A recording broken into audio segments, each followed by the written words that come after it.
So guys, andito kami ngayon sa bahagi ng Ternate, Cavite. Yan, mga kasama ko.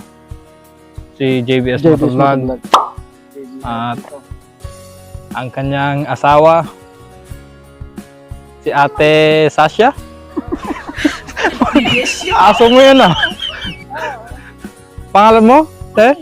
Si Ate Ani. Oh, yung si Sasha, aso pala yun. Sorry.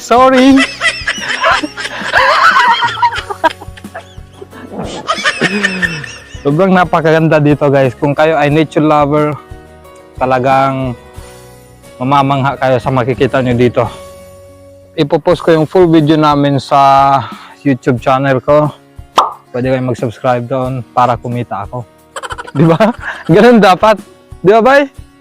Hindi yung paano kikita kayo. Dapat ilalagay ko yung description link dito para makapag-subscribe kayo sa aking YouTube channel at para kumita ako.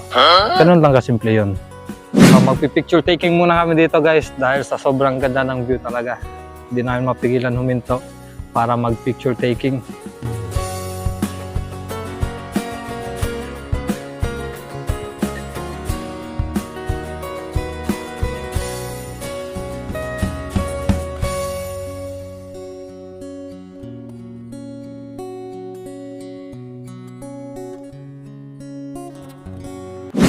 So okay, tapos na yung picture taking namin guys. Medyo malayo para yung destination namin.